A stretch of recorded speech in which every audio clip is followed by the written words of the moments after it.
bom dia, web espectadores da TV Itajubá. Esta TV que pega no seu celular, entrando ao vivo com vocês, TV Itajubá Entrevista. Estou aqui diretamente da clínica do Dr. Jorge Tostes. Ele que é especialista em tratamento de dependências químicas, ele é psiquiatra e hoje estamos trazendo um tema muito necessário em se tratar, em se tirar dúvidas, né? Tenho certeza que muita gente tem dúvidas sobre isso.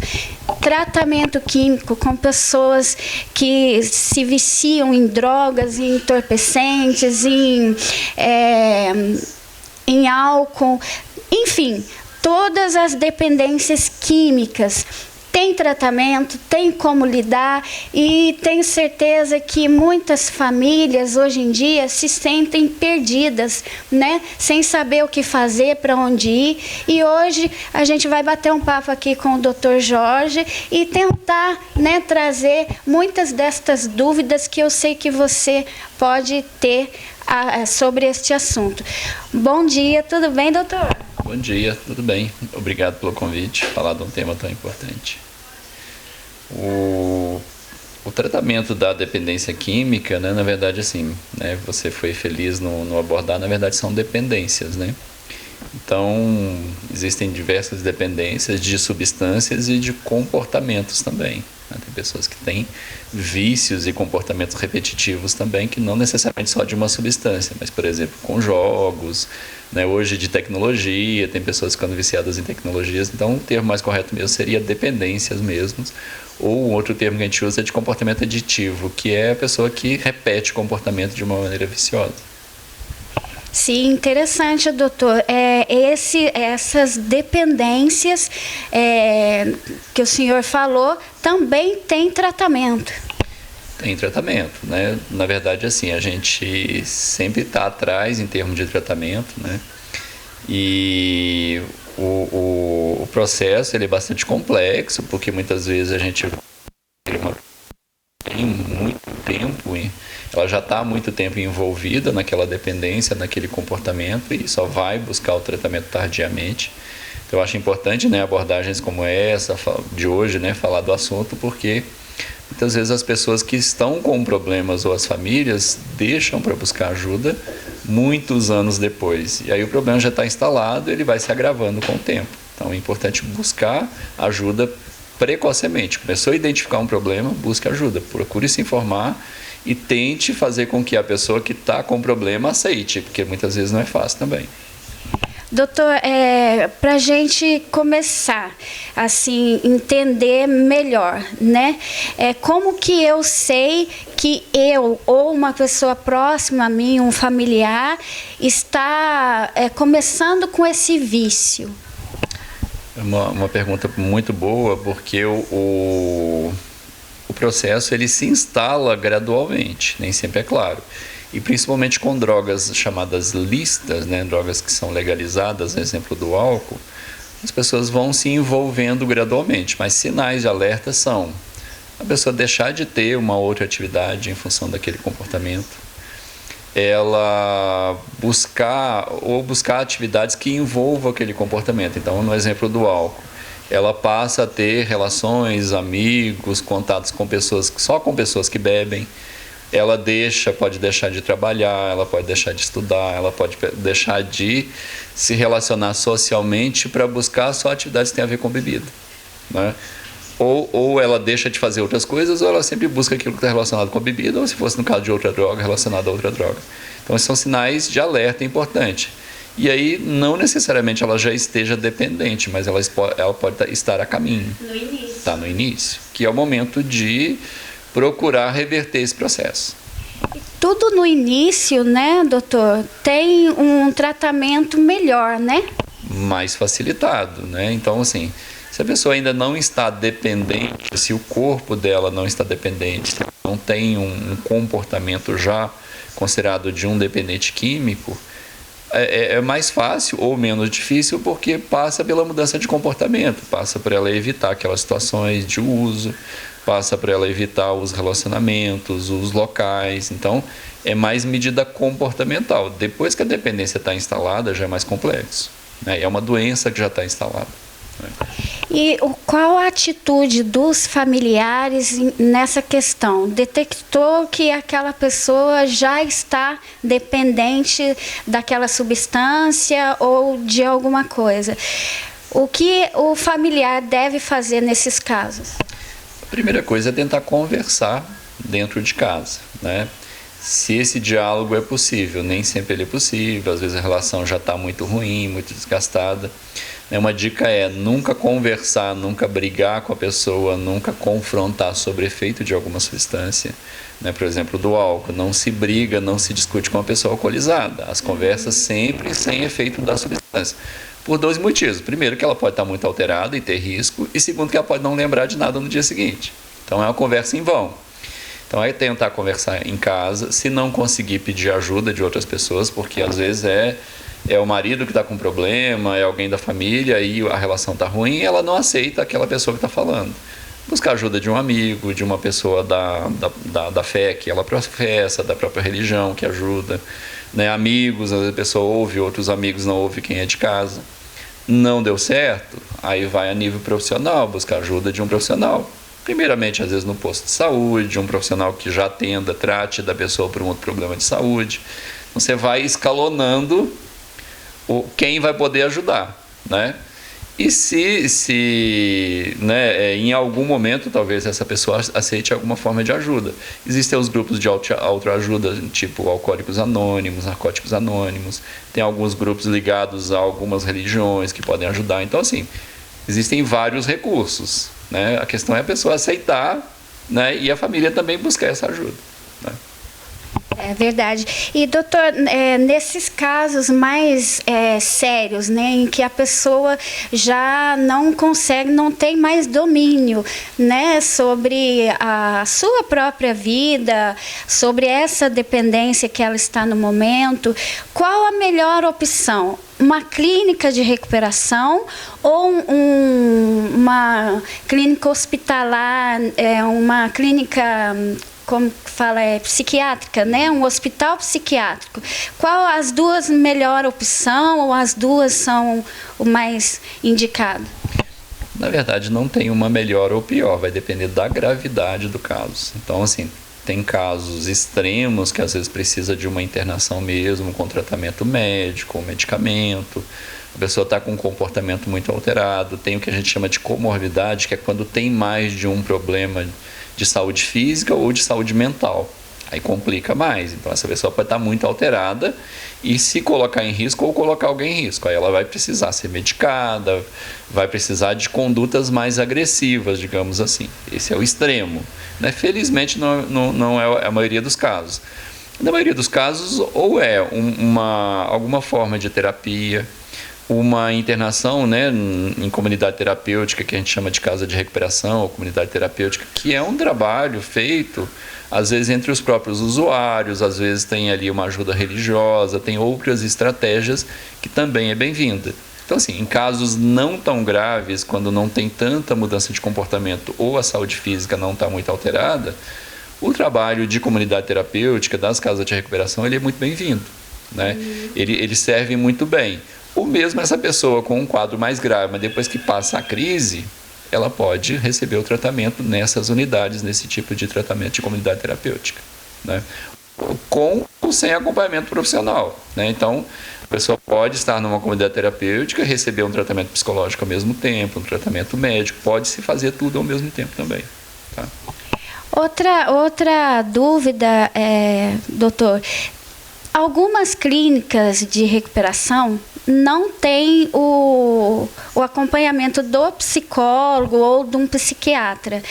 Na sua opinião, é necessário ou em alguns casos não tem essa necessidade?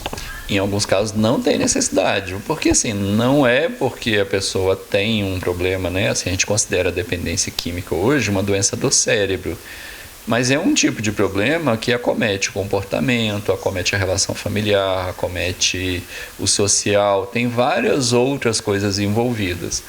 E se aquela pessoa que está na comunidade terapêutica, ela está evoluindo bem com o trabalho que é feito lá, ela está bem emocionalmente, a saúde física está bem, ela não vai precisar do apoio profissional. Alguns, muitos casos, na verdade, precisam do apoio profissional, porque tem problemas de saúde física, tem problemas de ordem emocional mais sérios, tem algum transtorno mental, tipo uma depressão mais grave, alguma mudança de comportamento mais grave, aí nesses casos precisa do profissional, sim.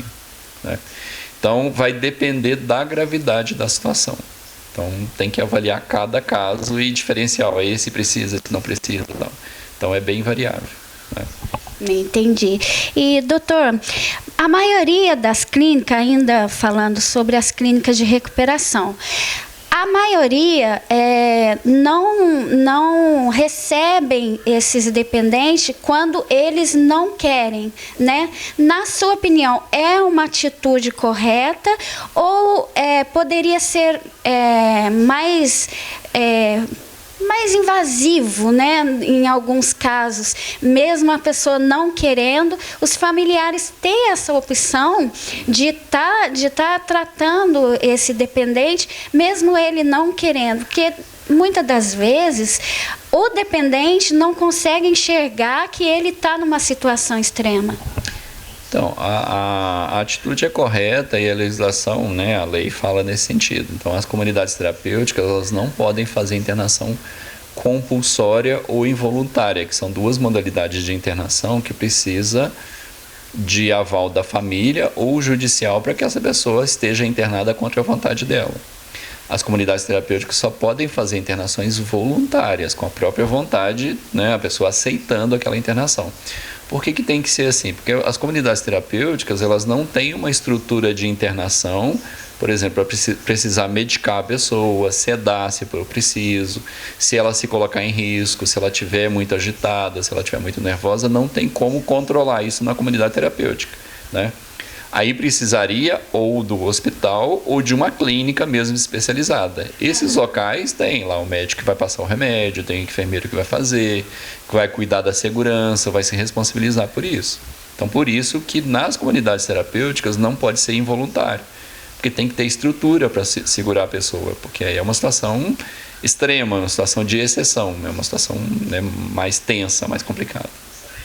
Então tem a família que passa por essa situação, tem esse socorro nas clínicas especializadas e nos hospitais.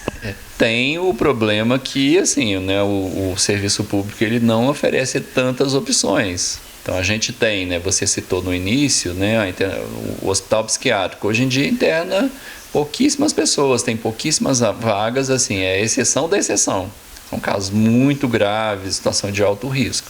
A maioria passa por uma internação que a gente chama de leito de retaguarda, leito de observação em hospital clínico. Por exemplo, aqui em Itajubá a gente tem atualmente na Santa Casa 2 vagas. Aquelas pessoas que estão muito alteradas, elas ficam ali alguns dias para dar uma melhorada, para depois dar seguimento. Para casos muito extremos, alguns dias não são suficientes. Então, precisaria de mais vagas, mais locais e tal. E isso é o que tem dentro do SUS, A pessoa que não tem condição de custear uma internação, que ela é cara, em local com muito recurso, ela fica sem opções. Muitas vezes ela fica sem opções. As comunidades terapêuticas, elas oferecem mais opções, têm mais vagas, mas elas não têm tantos recursos para casos mais graves. Esse é o problema. Então, tem um espaço aí, tem uma situação que as famílias, as pessoas que precisam de assistência em casos mais graves, não têm onde recorrer. Então, nesse caso, doutor, o SUS teria que dar mais amparo, para essas famílias, porque hoje em dia está alastrado, esses casos. Então, tem uma demanda muito grande, um volume muito grande. Aqui no município, por exemplo, existe o CAPS-AD, que é Centro de Atenção Psicossocial Álcool e Drogas, que é do município. Ele atende os problemas com álcool e drogas, mas mesmo assim existem casos que demandam essa internação, demandam um cuidado maior, mais intensivo, também ainda fica esse vácuo aí de assistência. né? A gente está montando atualmente, né, na verdade remontando, ele já existia um ambulatório específico no Hospital de Clínicas para atendimento a álcool e drogas, também é um outro recurso, mas ainda falta muito investimento, faltam muitos recursos, ainda porque a demanda é grande. Sim, e para as famílias que estão assistindo a gente agora, doutor, que está pedindo socorro, está com seu ente querido ali numa situação difícil e que precisa de socorro imediato, qual o conselho do senhor no momento? Buscar ajuda, não ficar sozinho, né? Esse é o primeiro fato. Essa ajuda pode ser ajuda, né, como eu citei no início, de um amigo, um parente, um profissional, uma pessoa da fé que ela professa, para dar um apoio, dos grupos de autoajuda, tipo Alcoólicos Anônimos e Narcóticos Anônimos. Buscar na rede, seja na rede SUS, na rede privada, onde tem recursos para ter ajuda, mas a ideia é não fique com o problema sozinho, né? E também, assim, se já é uma situação de muitos anos, de muito tempo, a gente não conhece cura, a gente conhece controle. Então é trabalhar com essa expectativa de que, olha, a gente consegue controlar isso, mas aquela pessoa que desenvolveu a dependência, ela vai ter que vigiar o resto da vida, não se conhece cura, tem controle. É interessante, doutor. Então, no começo desse vício, há cura. Sim. No começo, a gente considera que ainda não há o vício. Depois que já há o vício, já não tem cura mais. Não que a gente conheça até então. Né? E aí é importante para as pessoas entenderem também, não é porque internou, né? Tem internações que duram 6 meses, 9 meses, 1 ano. Tem gente que acredita, a família às vezes acredita assim, nossa, internou, meu familiar vai sair de lá curado.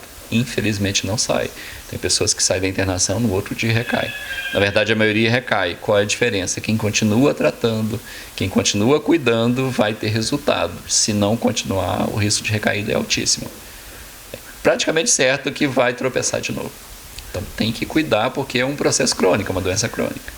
Então esse tratamento, para entender, é contínuo. Contínuo. A pessoa vai ter que ficar vigilante. Não quer dizer que ela vai ter que sempre passar por algum atendimento e alguma reunião, alguma coisa, sempre, mas ela vai ter que estar vigilante talvez o resto da vida. E o mais importante, ela vai ter que mudar o estilo de vida. Isso é o mais difícil, porque às vezes as pessoas querem mudar, eu costumo brincar assim, quer mudança sem ter mudança. Não existe. Então assim, frequentava o bar, vai ter que deixar de frequentar o bar. Tinha um grupo de amigos, de pessoas que tinham aquele comportamento de consumo daquela substância, vai ter que evitar, vai ter que fazer outras coisas. Essa é a parte mais difícil, é mudar e fazer o que a gente chama de reinserção social. Vai ter que voltar, se for internado, por exemplo, não pode voltar por mesmo meio, tem que ir para um outro. Tem que fazer algo diferente. Ah, sim. E como eles mesmos dizem, né? Um dia após o outro. Sim, né? Os grupos de A e de NA usam muito a questão do só por hoje.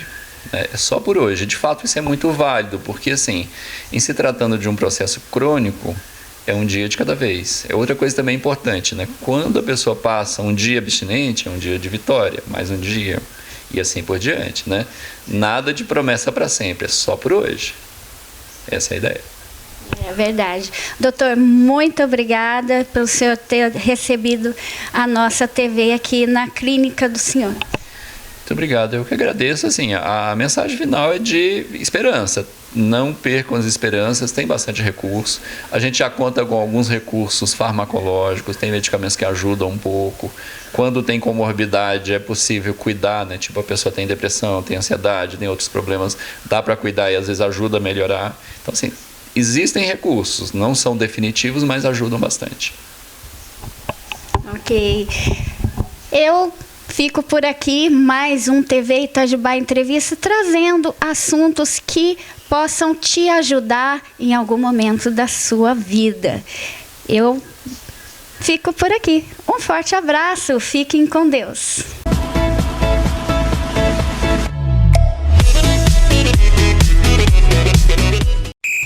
Agora em Itajubá, a Arena Brazuca, o local ideal para seu lazer esportivo, onde você pode jogar aquele futebol society com toda a infraestrutura e também se divertir nas demais modalidades de quadra de areia. Com o sistema Filma Eu, aqui você consegue registrar aqueles momentos imperdíveis para postar em suas redes sociais. A Arena Brazuca conta também com um completo serviço de bar totalmente no clima de futebol e ainda serviço de buffet para aniversários ou eventos em geral. A Arena Brazuca. WhatsApp 999327178. Avenida Silvestre Antônio Junqueira Ferraz, 530 Boa Vista. Próxima ao Residencial Canadá, em Itajubá. Assados do Sul Costelaria, feita para você que aprecia sabor e qualidade, aliados ao melhor atendimento, atendendo de terça a sábado a partir das 4 da tarde, fazendo seu melhor happy hour com aquela carne assada no ponto que você quer, a maior variedade em petiscos, acompanhadas daquela cerveja gelada e aos sábados, domingos e feriados com tradicional almoço self-service, dezenas de opções à vontade. Assados do Sul Costelaria, bairro Varginha, em frente o Trevo da Antiga Vigor. WhatsApp 35 36 21 36 38. Pizzaria São Vicente, a pizzaria do Toninho, lanches, pizzas e salgados, bairro Medicina. Diz que entrega 3622-2160. Bosquinho, distribuidora de doces, produtos para festas e descartáveis em geral. Curta a página no Facebook, Distribuidora Bosquinho, em Itajubá, na Rua da Antiga Brama. Fone 3622-2821.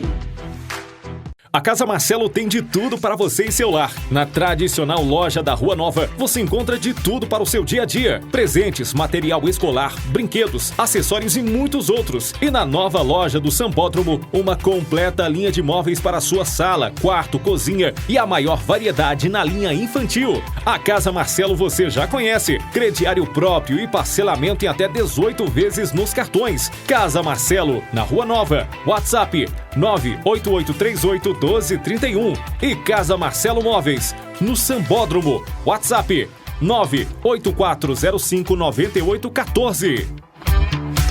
O restaurante Paladar tem aquela deliciosa comida caseira, preparada com muito carinho, além de uma grande variedade de carnes disponíveis todos os dias, com o atendimento que você merece. Self-service sem balança, prato feito e marmitex em vários tamanhos. Atendendo de segunda a sábado a partir das 10h30, com entrega grátis para o centro da cidade. É só ligar 3622-1399 ou WhatsApp 988477362. Rua Major Belo Lisboa 121, no centro de Itajubá.